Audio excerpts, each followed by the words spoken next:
They told us these movies were disasters, cheap, laughable, embarrassing. But here is the secret nobody warned you about. Sometimes failure is louder than perfection. Sometimes the cracks in the spaceship hull are what let the light in. The 1950s were wild. Atomic fear, alien paranoia, giant monsters, and filmmakers who had more ambition than money. What they created was not polished art. It was chaotic passion. And decades later, we cannot look away. Mesa of Lost Women, 1953. Picture a desert that feels endless. Wind carving lines through sand, a stranded plane, a group of strangers who look like they walked out of completely different movies. And somewhere beyond the horizon, there is a mad scientist hiding inside a rocky mesa conducting experiments that feel like fevered dreams. Mesa of Lost Women does not gently invite you into its world. It throws you in. The acting is stiff. The editing feels like someone cut the film in the dark. The tone swings from serious thriller to bizarre fantasy without warning. But that is exactly why it works. This movie moves like a half-remembered nightmare. You have giant spiders, hypnotic experiments, strange dwarf assistants, a scientist who seems more magician than man. Nothing flows smoothly, and yet it keeps pulling you forward because you genuinely do not know what could possibly happen next. For a modern audience raised on perfect CGI and tight scripts, this film feels almost rebellious. It reminds you that cinema was once built on risk and raw imagination. There is something inspiring about watching artists swing for the fences, even when they miss wildly. And they were not chasing awards. They were chasing wonder, the creeping terror. 1964. Now imagine a monster so slow that you could literally jog away from it. A creature that looks less like an alien and more like someone rolled up a shag carpet and gave it hunger. And yet somehow this movie has survived longer than most polished blockbusters of its time. The creeping terror is not just bad. It is gloriously confused. Dialogue disappears and gets replaced with long stretches of awkward narration. Scenes linger far too long. People walk into danger at a pace that makes you want to yell at the screen. But here is the strange part. You cannot stop watching. The story follows a small town facing an alien invasion after a spacecraft crashes nearby. That is the setup. Simple, clean, towards classic 50s paranoia even though the film landed in the early 60s. But everything after that feels like it was assembled from fragments of ambition and panic. The monster slowly glides toward its victims. They scream, they hesitate, and then they crawl inside it as if hypnotized by its absurdity. On paper it sounds ridiculous. On screen it feels almost surreal. The awkward pacing creates this unintentional suspense. You start waiting for something to happen. Then you realize the waiting is the tension. The silence is the fear. The strange editing becomes part of the mood. For younger audiences used to fast cuts and jump scares, this film feels like stepping into a time machine where horror moves at a crawl. But that crawl becomes fascinating. It is like watching someone attempt something far bigger than their resources. You see the ambition. You see the gaps. And somehow that vulnerability makes it more human. There is something inspiring about creators who refuse to quit, even when everything is stacked against them. This film reportedly faced financial chaos during production. Scenes were left incomplete, dialogue was lost, and instead of giving up, they patched it together and sent it into the world anyway. Teenagers from Outer Space, 1959. Shift your mind from crawling carpets to alien teenagers with ray guns and emotional problems. Yes, that is real. Teenagers from Outer Space sounds like a joke title, but what hides inside is strangely sincere. It feels like a high school drama collided with a space invasion, and neither side knew how to behave. The story begins with a group of young aliens landing on Earth. They are not here for friendship, but they are here to farm giant lobster-like creatures called Gargan that will wipe out humanity. Casual, efficient, no big speech, just cosmic agriculture. But one of them, named Derek, starts to question everything. He sees kindness, he feels love, and suddenly the invasion does not feel so simple. What makes this movie unforgettable is its awkward honesty. The performances are wooden at times. The special effects are almost charming in their simplicity. A ray gun disintegrates people, leaving behind little skeleton props. The giant monster looks like something pulled from a diner menu, but the heart of the story is real. This is not just about aliens. It is about rebellion. It is about breaking away from a system that expects obedience. Derek becomes a symbol of choosing empathy over orders. For a generation today that questions authority and searches for identity, This old black and white film hits in a surprisingly modern way. There is something deeply inspirational about that. You see filmmakers working with almost nothing and still trying to tell a story about free will and courage. They could have played it safe with mindless destruction. Instead, they built a moral conflict into the chaos. The pacing feels odd at times. Scenes stretch longer than you expect. Conversations feel stiff, yet the sincerity cuts through. You start rooting for Derek not because the script demands it, but because you see the vulnerability in his confusion. He is not a perfect hero. He is a kid trying to understand what is right. Catwomen of the Moon, 1953. Now we leave Earth entirely. No small town, no desert hideout, or just a rocket blasting toward the moon with a crew of astronauts who look confident on the outside and completely unprepared on the inside. What they find up there is not empty space. It is a hidden civilization of telepathic women dressed in black who have been waiting. Catwomen of the Moon feels like it was built from pure imagination and borrowed plywood. The lunar caves look like theater backdrops. The performances feel dramatic in a way that almost leans into parody. But beneath the camp, there is this fascinating pulse of ambition. This was filmed during the early 3D craze. Studios were experimenting. Audiences wanted spectacle, and filmmakers were racing to give them something they had never seen. The premise alone is wild. A secret colony of women surviving beneath the surface of the moon. Telepathic control. On a plan to take over Earth. It sounds outrageous, and it is.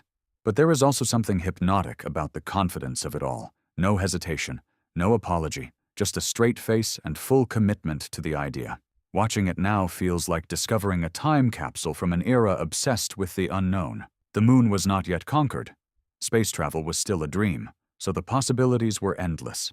Anything could be hiding out there. Why not a civilization of mind-controlling women planning a quiet invasion? The charm comes from how seriously everyone takes it. The actors deliver their lines as if the fate of the planet truly hangs in the balance. That sincerity gives the film unexpected energy. You start smiling at the simplicity. Then you lean forward because you want to see how far the idea will go. Was Attack of the 50-Foot Woman, 1958. A jealous husband. A wealthy woman dismissed as unstable. A glowing alien encounter in the desert. And then something snaps. Nancy Archer does not just get angry. She grows. Taller than houses. Larger than every lie told about her. And suddenly the woman nobody believed is impossible to ignore. Attack of the 50-Foot Woman is pure drive in science fiction form. The effects wobble. The scale tricks are obvious. The giant hand smashing through buildings looks more theatrical than terrifying. But none of that matters because the emotional core is loud and clear. This is a story about power. About humiliation turning into fury. About reclaiming space in a world that tried to shrink you. In the 1950s, women in film were often boxed into narrow roles. Supportive wife. Silent victim. The background decoration. Nancy Archer flips that script in the most literal way possible. She becomes physically larger than the men who mocked her. Larger than the cheating husband who gaslit her. Larger than the town that whispered about her sanity. The movie may not have intended to become a cult feminist icon, but that is exactly what happened. The film moves with pulpy intensity. After her alien encounter, Nancy begins to transform. The town doubts her story. Doctors question her mind. Her husband sees opportunity instead of concern. And when she finally towers over the landscape, the metaphor is impossible to miss. She is done being small. Yes, the miniatures are obvious. Yes, the green screen is rough. But there is something electric about watching a woman stride through a city with purpose. The scale may be fake, but the rage feels real. And that is why the film endures. It taps into something timeless, the feeling of being underestimated, the desire to be heard. For a modern audience, this movie hits in a different way. It feels like an early spark of empowerment wrapped inside B-movie chaos. You can laugh at the spectacle while still recognizing the emotional truth underneath. Nancy is not just a monster. She is a symbol. The brain that wouldn't die. 1959. A car crash in the dead of night. Twisted metal. Silence. And a surgeon who refuses to accept what just happened. Instead of grief, he chooses obsession. Instead of goodbye, he chooses denial. He rushes his fiancée's severed head back to his laboratory and keeps it alive in a metal pan while searching for a new body to attach it to. That is not a metaphor. That is the movie. The brain that wouldn't die sounds like pure exploitation. And yes, it absolutely leans into shock value. But underneath the pulp, there is something strangely bold. The entire film is driven by a head on a table. No grand alien invasion, no giant creature smashing cities, just a woman reduced to a voice and a pair of eyes filled with fury. Jan in the Pan became a cult icon for a reason. She is trapped. She cannot move. She cannot escape. Yet she has more emotional power than anyone else on screen. Her fiancé moves through the city trying to find the perfect body for his experiment.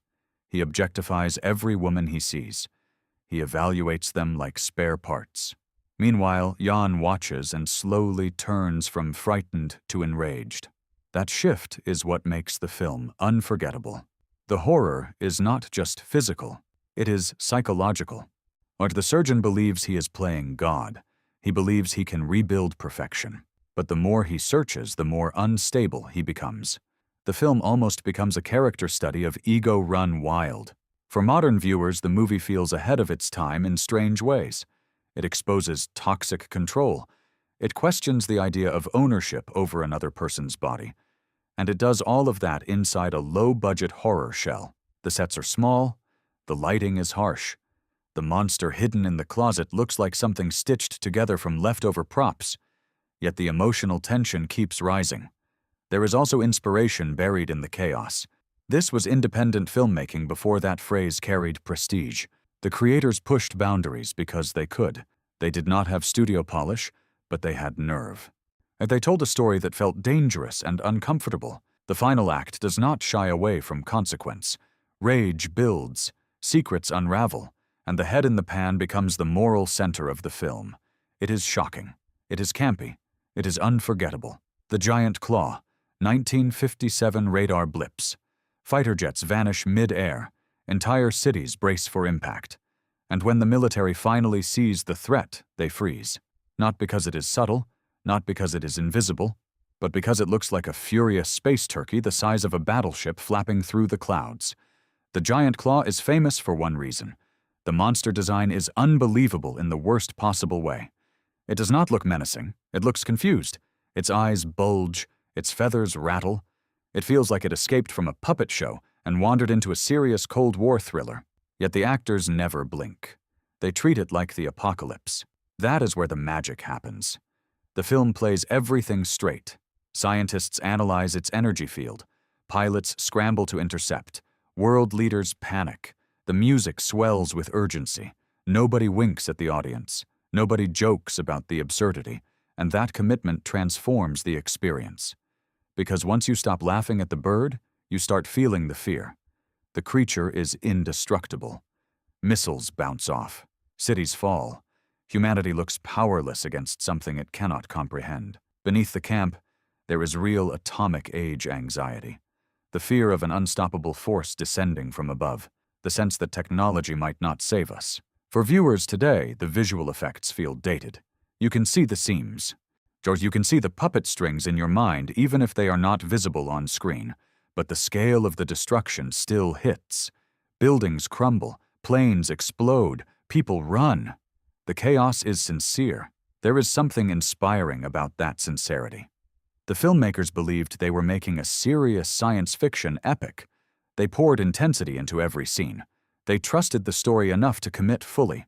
Even if the final creature did not match their ambition, they never backed down. That fearless commitment is why the film lives on. It becomes a lesson in creative risk. You might miss the mark visually. You might overshoot your budget. But if you care enough about the idea, it will survive. It conquered the world. 1956. A small rocky hillside. A lonely scientist staring at the stars. And somewhere out there, a creature from Venus decides Earth needs saving from itself. Not with kindness, not with wisdom, but with mind control and quiet domination. It conquered the world feels intimate compared to the chaos that came before. No giant bird tearing through cities, no towering woman smashing buildings, just a carrot-shaped alien hiding in a cave and whispering promises about peace. That image alone sounds absurd. And yes, the creature design is strange. It looks like a giant vegetable with blinking eyes. But again, the film refuses to laugh at itself. Roger Corman directed this with complete seriousness. The tone is somber, the message is heavy. The alien claims humanity is too violent, too unstable. It offers control as a solution. No more war, no more conflict. Just obedience. When that idea hits deeper than the rubber costume ever could, the real story is not about the monster. It is about the scientist who listens. He is frustrated with the world. He sees chaos and believes surrendering freedom might be the answer. That internal conflict gives the film weight. It becomes a quiet warning about giving up choice in exchange for comfort. For modern audiences, this theme feels uncomfortably relevant. The fear of manipulation, the temptation of simple answers, the danger of believing someone else should make decisions for everyone. Beneath the low-budget exterior, there is a sharp critique hiding in plain sight. The performances carry a surprising emotional gravity. You feel the tension between friendship and ideology. You see doubt creeping into every conversation. And when the consequences arrive, they land with more impact than you expect from a movie about a Venusian carrot. There is inspiration in how this film handles its limitations. It does not rely on spectacle. It relies on ideas. It uses dialogue and moral tension to drive the suspense. The alien barely moves, yet its presence dominates every frame. Robot Monster, 1953. Imagine the end of the world reduced to a rocky canyon in California. Smoke drifting through cheap sets. A radio crackling with doom. And standing there in the middle of it all is Ro-Man, a villain from another galaxy wearing a gorilla suit and a diving helmet like he grabbed the wrong costume and decided to commit anyway. Robot Monster should not work. It was shot in days. The budget was almost non-existent. The script feels like it was written at midnight, under pressure.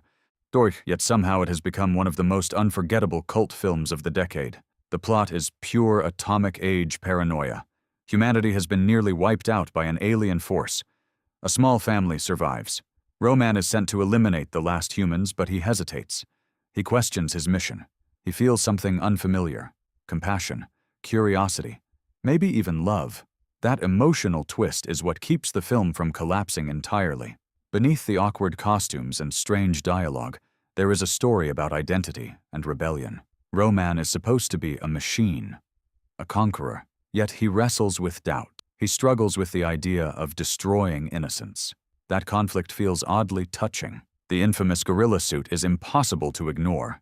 It looks ridiculous. The helmet fogs up. The movements are stiff, but the performance is oddly committed. There is vulnerability behind the costume. And when Ro-Man stands alone in the canyon staring at the sky, you feel something almost tragic. For younger viewers raised on billion-dollar franchises, this film feels handmade in the most literal sense. You can see the seams, you can see the limitations, but you can also see the imagination. The creators wanted to tell a story about survival and morality, even if they did not have the tools to make it sleek. There is something deeply inspiring about that. It reminds us that creativity does not wait for perfect conditions. It pushes forward with whatever is available. Robot Monster is chaotic. It is clumsy. It is bizarre, and yet it is fearless. The dreamlike sequences add another layer. Scenes blur together. Dialogue drifts into surreal territory. It almost feels like a child describing a nightmare they had after watching too many science fiction serials. That raw quality gives it strange power. Plan 9 from outer space. 1959 graveyards lit by obvious studio lamps. Flying saucers wobbling across the sky on visible strings. Wooden gravestones that tip over if you stare too hard. And yet this film refuses to fade. Plan 9 from outer space was born from ambition that far exceeded its budget. Directed by Ed Wood with absolute conviction. No irony, no apology, just belief. The story is pure cosmic chaos. Aliens arrive on Earth with a desperate plan to stop humanity from discovering a weapon that could destroy the universe. Their solution is not diplomacy, it is resurrection. They raise the dead to create panic. But zombies wander through cemeteries while military officials scramble to understand what is happening. It sounds outrageous because it is. What makes Plan 9 legendary is not technical skill, it is heart. Ed Wood loved cinema. He believed he was crafting an epic science fiction masterpiece. Even when the sets shook and continuity vanished, he kept going. That kind of relentless optimism bleeds through every frame. There is tragedy woven into its history as well. Bela Lugosi appears in fragmented footage, shot before his death. The production stitched his scenes into the story, using a stand-in who barely resembles him. Instead of hiding the awkwardness the film charges forward, it becomes part of the myth. For modern audiences, this movie feels like a celebration of fearless creativity. You can laugh at the mistakes, you can spot every flaw, but you cannot deny the passion. The dialogue swings wildly, the pacing stumbles, yet there is a strange rhythm that keeps you engaged. Plan 9 is more than a so bad it is good experience. It is a symbol of perseverance. It shows what happens when someone refuses to quit, even when the world doubts them. Ed Wood did not have studio backing. He did not have polished effects. He had belief, and that belief turned what critics mocked into a cultural landmark. These movies were never polished. They were fearless. They dared to dream bigger than their budgets and louder than their critics. And decades later, we are still watching, still laughing, still inspired. Because sometimes the most unforgettable stories are the ones that crash, burn, and glow anyway in the dark.